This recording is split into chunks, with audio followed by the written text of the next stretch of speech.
जय श्री कृष्ण। राधे राधे। प्यारे भक्तगणों, आज आप सभी श्रवण करेंगे चैत्र महीने की कृष्णा पक्ष की दूसरी गुरुवार की व्रत कथा। गुरुवार का दिन बृहस्पति देव और विष्णु भगवान को समर्पित है। जो भी भक्त श्रद्धा पूर्वक गुरुवार का व्रत करते हैं और इन कथाओं का श्रवण करते हैं, उनके भाग्य के द्वार खुल जाते हैं और सभी मनोकामनाएं विष्णु भगवान की कृपा से पूर्ण हो जाती है। तो आइए बड़े ही श्रद्धा से प्रसन्नचित मन से श्रवण करते हैं बृहस्पतिवार की व्रत कथा। भारतवर्ष में एक प्रतापी और दानी राजा राज्य करता था। वह नित्य गरीबों और ब्राह्मणों की सहायता करता था। यह बात उसकी रानी को अच्छी नहीं लगती थी। वह न ही गरीबों को दान देती, न ही भगवान का पूजन करती थी और राजा को भी दान देने से मना किया करती थी। एक दिन की बात है कि राजा वन में शिकार खेलने गए हुए थे, तो रानी महल में अकेली थी।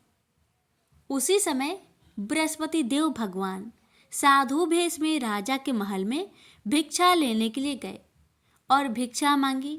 रानी ने भिक्षा देने से इनकार कर दिया और कहा, हे साधु महाराज, मैं तो दान पुण्य से तंग आ गई हूँ। मेरा पति सारा धन लुटाते रहते हैं। मेरी इच्छा है कि हमारा धन नष्ट हो जाए, फिर ना रहेगा बांस, ना बजेगी बांसुरी। रानी की बातें सुन साधु महाराज ने कहा, हे देवी, तुम तो बड़ी विचित्र हो। धन संतान तो सभी चाहते हैं, पुत्र और लक्ष्मी तो पापी के घर भी होने चाहिए। यदि तुम्हारे पास धन अधिक है तो भूखों को भोजन दो, प्यासों के लिए प्याव बनवाओ, मुसाफिरों के लिए धर्मशालाएं खुलवाओ। वो निर्धन कुंवारी कन्याओं का विवाह नहीं कर सकते, उनका विवाह करा दो। ऐसे और भी कई काम हैं जिनके करने से तुम्हारा यश लोक परलोक में फैलेगा। परंतु रानी पर उपदेश का कोई प्रभाव ना पड़ा। वह बोली, महाराज, आप मुझे कुछ न समझाए।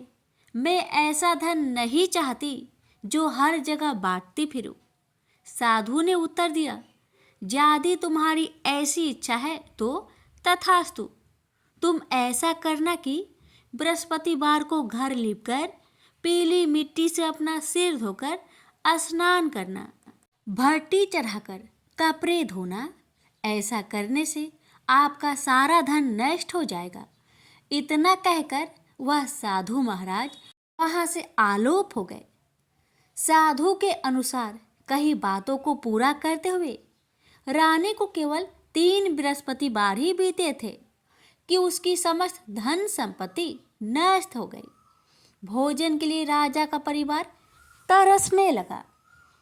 तब एक दिन राजा ने रानी से बोला कि हे रानी, तुम यहीं रहो, मैं दूसरे देश को जाता हूँ, क्योंकि यहाँ पर सभी लोग मुझे जानते हैं, इसलिए मैं कोई छोटा कार्य नहीं कर सकता। ऐसा कहकर राजा परदेश चला गया। वहाँ वह जंगल से लकड़ी काट कर लाता और शहर में बेचता। इस तरह वह अपना जीवन व्यतीत करने लगा। इधर राजा के प्रदेश जाते ही रानी और दासी दुखी रहने लगी। एक बार जब रानी और दासी को 7 दिन तक बिना भोजन के रहना पड़ा, तो रानी ने अपनी दासी से कहा, हे दासी, पासी के नगर में मेरी बहन रहती है। वह बड़ी धनवान है। तू उसके पास जा और कुछ ले आ, ताकि थोड़ी गुजर बसर हो जाए। दासी रानी के बहन के पास गई, लेकिन उस दिन गुरुवार का दिन था और रानी की बहन बृहस्पतिवार का व्रत करती थी। और उस समय व्रत पूजन करके वह बृहस्पति भगवान की कथा सुन रही थी। दासी ने रानी की बहन को अपनी रानी का संदेश दिया, लेकिन रानी की बड़ी बहन ने कोई उत्तर नहीं दिया। जब दासी को रानी की बहन से कोई उत्तर नहीं मिला तो उसे बहुत दुख हुआ, साथ ही साथ उसे क्रोध भी आया। दासी ने वापस जाकर रानी को सारी बात बता दी। रानी ने सुनकर अपने भाग्य को कोसा। उधर रानी की बहन ने सोचा कि मेरी बहन की दासी आई थी, परंतु मैं उससे नहीं बोली, इससे उसे बहुत दुख लगी होगी। कथा सुनकर और पूजन समाप्त करके वह अपनी बहन के घर गई और कहने लगी, हे बहन, मैं बृहस्पतिवार का व्रत कर रही थी। तुम्हारी दासी मेरे घर आई थी, परंतु जब तक कथा होती है तब तक ना तो उठते हैं और ना ही बोलते हैं, इसलिए मैं नहीं बोली। कहो दासी, क्यों गई थी? रानी बोली, बहन, तुमसे क्या छिपाऊं? हमारे घर में खाने तक को अनाज नहीं था। ऐसा कहते कहते रानी की आंखें भर आई।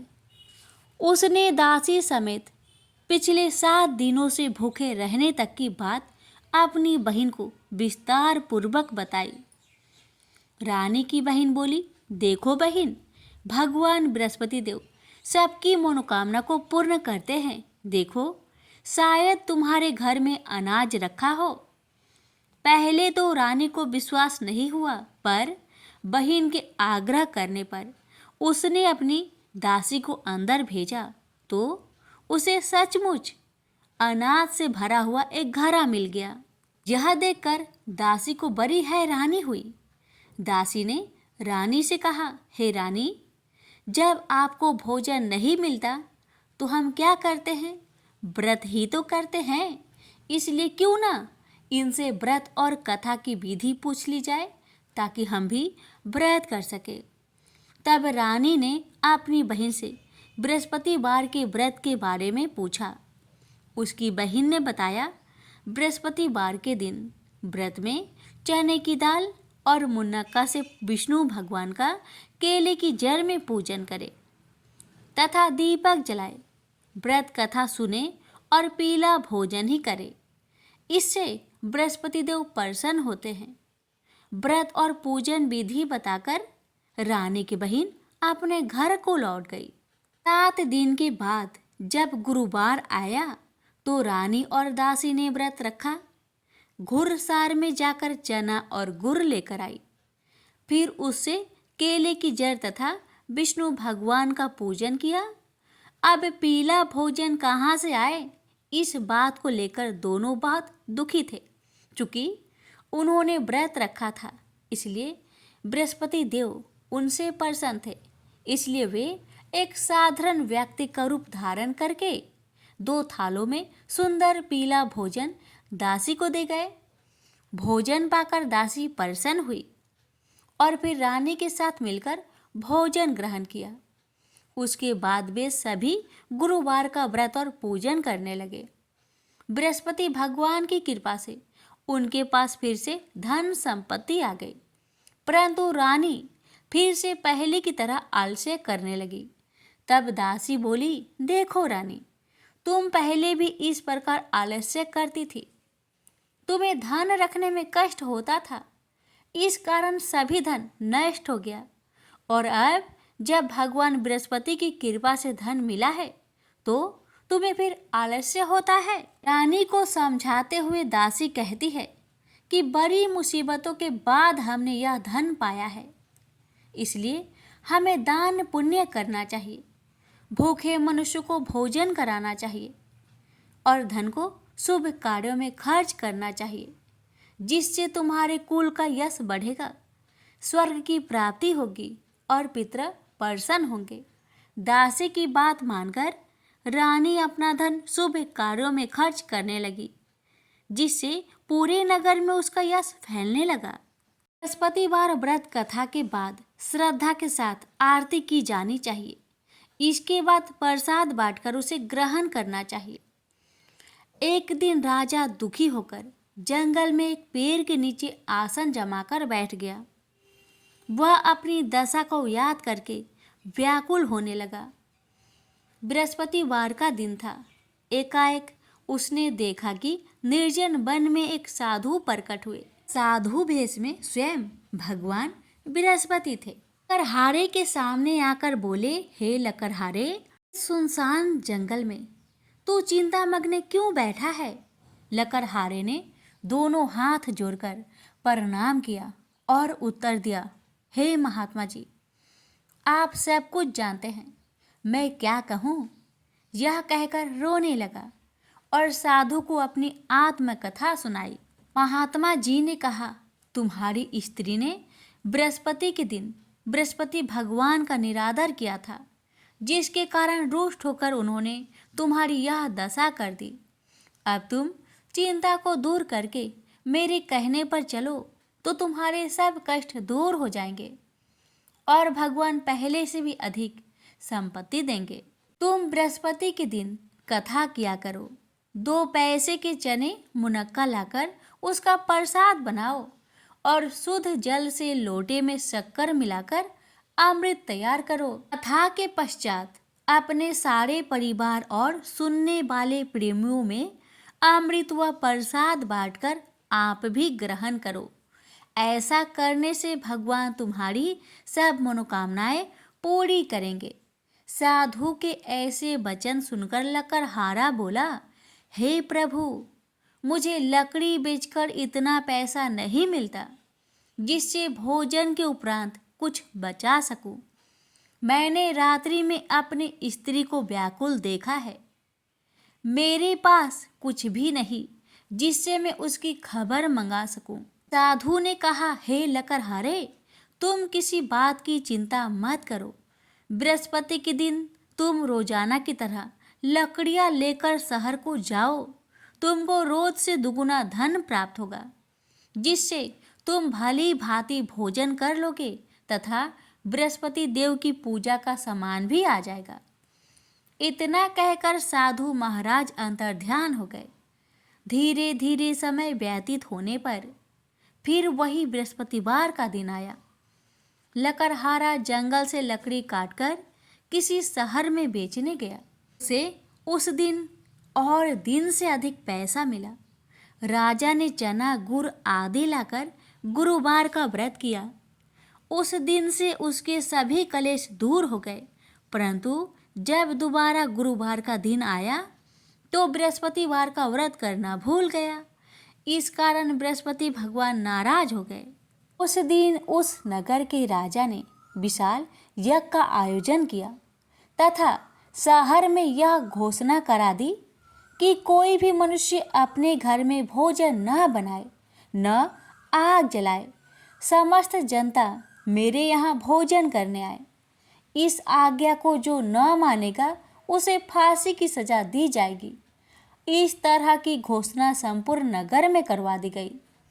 राजा की आज्ञा अनुसार शहर के सभी लोग भोजन करने गए, लेकिन लकड़हारा कुछ देर से पहुंचा, इसलिए राजा उसको अपने साथ घर ले गए और ले जाकर भोजन करा रहे थे तो रानी की दृष्टि उस खूंटी पर पड़ी जिस पर उसका हार लटका हुआ था, जो कि वह वहां पर दिखाई नहीं दिया।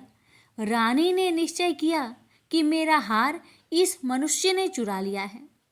उसी समय सिपाहियों को बुलवाकर उसको कारागार में डलवा दिया गया।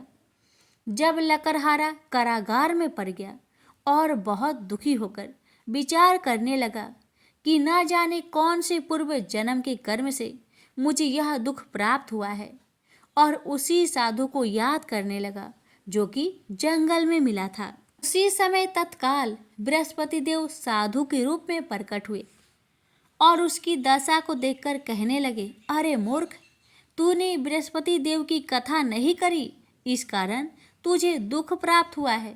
अब चिंता मत कर, बृहस्पतिवार के दिन कारागार के दरवाजे पर तुझे 4 पैसे परे मिलेंगे। से तू बृहस्पति देव की पूजा करना, तेरे सभी कष्ट दूर हो जाएंगे। बृहस्पति के दिन उसे 4 पैसे मिले। लकड़हारे ने कथा कही। उसी रात्रि को बृहस्पति देव ने उस नगर के राजा को स्वप्न में कहा, हे राजा, तुमने जिस आदमी को कारागार में बंद किया है वह निर्दोष है, वह राजा है, उसे छोड़ देना। रानी का हार उसी खूंटी पर लटका है। अगर तू ऐसा नहीं करेगा तो मैं तेरे राज्य को नष्ट कर दूंगा। इस तरह रात्रि के स्वप्न को देखकर राजा प्रातःकाल उठा और खूंटी पर हार देखकर लकड़हारे को बुलाकर क्षमा मांगी तथा लकड़हारे को योग सुंदर वस्त्र आभूषण देकर विदा कर दिया। बृहस्पति देव की आज्ञा अनुसार लकड़हारा अपने नगर को चल दिया। राजा जब अपने नगर के निकट पहुंचा तो उससे बड़ा आश्चर्य हुआ। नगर में पहले से अधिक बाग, तालाब, कुएं तथा बहुत सी धर्मशाला, मंदिर आदि बन गई है। राजा ने पूछा, यह किसका बाग और धर्मशाला है? तब नगर के सब लोग कहने लगे, यह सब रानी और बांदी के हैं। तो राजा को आश्चर्य हुआ और गुस्सा भी आया। जब रानी ने यह खबर सुनी कि राजा आ रहे हैं तो उन्होंने बांदी से कहा कि हे दासी, देख राजा हमको कितनी बुरी हालत में छोड़कर गए थे। हमारी ऐसी हालत देखकर वह लौट न जाए, इसलिए तू दरवाजे पर खड़ी हो जा। आज्ञा अनुसार दासी दरवाजे पर खड़ी हो गई। राजा आए तो उन्हें अपने साथ ले आई। तब राजा ने क्रोध करके अपनी रानी से पूछा कि यह धन तुम्हें कैसे प्राप्त हुआ है? तब उन्होंने कहा, हमें यह सब धन बृहस्पति देव की व्रत के प्रभाव से प्राप्त हुआ है। राजा ने निश्चय किया कि 7 रोज बाद तो सभी बृहस्पति देव का पूजन करते हैं, परंतु मैं प्रतिदिन दिन में 3 बार कहानी तथा रोज व्रत किया करूँगा। अब हर समय राजा के दुपट्टे में चने की दाल बंधी रहती। हाँ, दिन में 3 बार कहानी कहता। एक रोज राजा ने विचार किया कि चलो अपनी बहन के यहाँ हो आए। इस तरह निश्चय कर राजा घोड़े पर सवार हो अपनी बहन के यहाँ को चलने लगा। मार्ग में उसने देखा कि कुछ आदमी एक मुर्दे को ले जा रहे हैं। उन्हें रोककर राजा कहने लगे, अरे भाइयों, मेरी बृहस्पति देव की कथा सुन लो। ये बोले, लो हमारा तो आदमी मर गया है, इसको अपनी कथा की पड़ी है। परंतु कुछ आदमी बोले, अच्छा कहो, तुम्हारी बृहस्पति भगवान की कथा भी सुनेंगे। राजा ने दाल निकाली और जब कथा आदि हुई कि मुर्दा हिलने लग गया और जब कथा समाप्त हो गई तो राम राम करके मनुष्य उठकर खड़ा हो गया। अब आगे मार्ग में उसे एक किसान खेत में हल चलाता मिला। राजा ने उसे देख उससे बोला, अरे भाई, तुम मेरी बृहस्पति बार की कथा सुन लो। किसान बोला, जब तक मैं तेरी कथा सुनूंगा तब तक 4 हरैया जोत लूंगा। जा अपनी कथा किसी और को सुनाना। इस तरह राजा आगे चलने लगा। राजा के हटते ही बैल पछाड़ खाकर गिर गया तथा किसान के पेट में बड़ी जोर का दर्द होने लगा। उस समय उसकी माँ रोटी लेकर आई।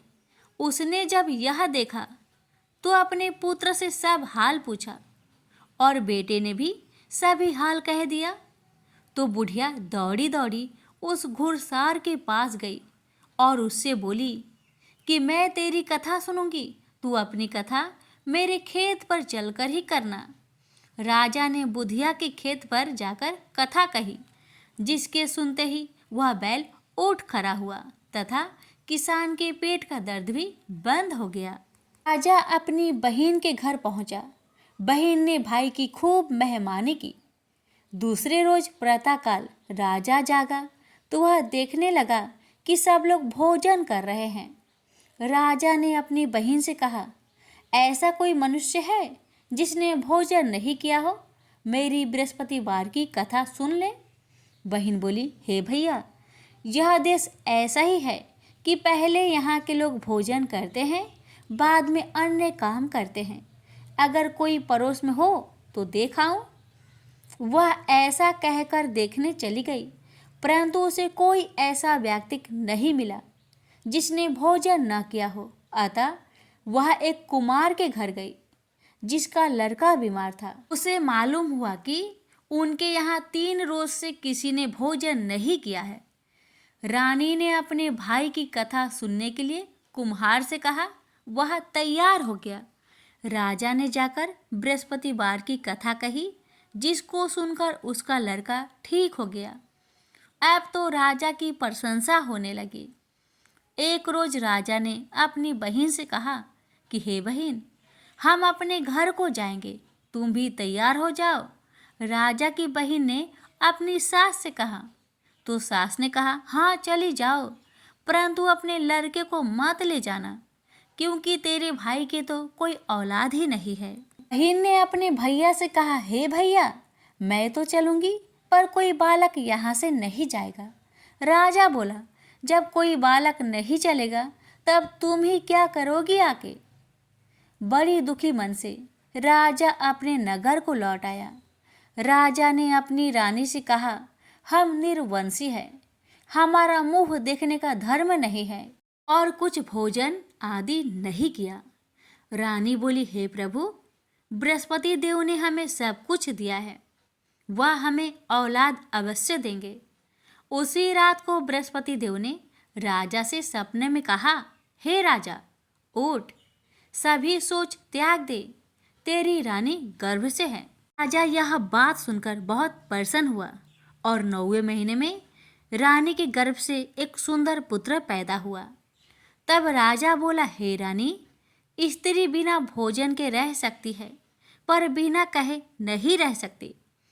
जब मेरी बहन आवे तुम उसे कुछ मत कहना। रानी ने सुनकर हाँ कर दिया। जब राजा की बहन ने यह शुभ समाचार सुना तो वह बहुत खुश हुई तथा बधाई लेकर अपने भाई के यहाँ आई। तभी रानी ने कहा, घोड़ा चढ़कर तो नहीं आई, गधा चढ़ी आई। राजा की बहन बोली, भाभी, मैं इस प्रकार ना कहती तो तुम्हें औलाद कैसे मिलती। बृहस्पति देव ऐसे ही हैं, जैसी जिसके मन में कामनाएं हैं सभी को पूर्ण करते हैं। जो सद्भावना पूर्वक बृहस्पतिवार का व्रत करता है एवं कथा को पढ़ता अथवा सुनता है, दूसरों को सुनाता है, बृहस्पति देव उसकी सभी मनोकामना पूर्ण करते हैं। भगवान बृहस्पति देव उसकी सदैव रक्षा करते हैं।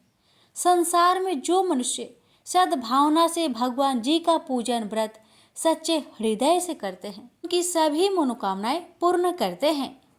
जैसे सच्ची भावना से रानी और राजा ने उनकी कथा का गुणगान किया तो उनकी सभी इच्छाएं बृहस्पति देव जी ने पूर्ण की थी। इसलिए पूर्ण कथा सुनने के बाद प्रसाद लेकर जाना चाहिए। हृदय से उसका मनन करते हुए जयकारा बोलना चाहिए। बोलिए बृहस्पति देव की जय, विष्णु भगवान की जय। बृहस्पतिवार की पावन आरती। जय बृहस्पति देवा, ओम जय बृहस्पति देवा, छिन छिन भोग लगाऊं कदली फल मेवा। ओम जय बृहस्पति देवा, जय बृहस्पति देवा, तुम पूर्ण परमात्मा, तुम अंतर्यामी, जगत पिता जगदीश्वर, तुम सबके स्वामी।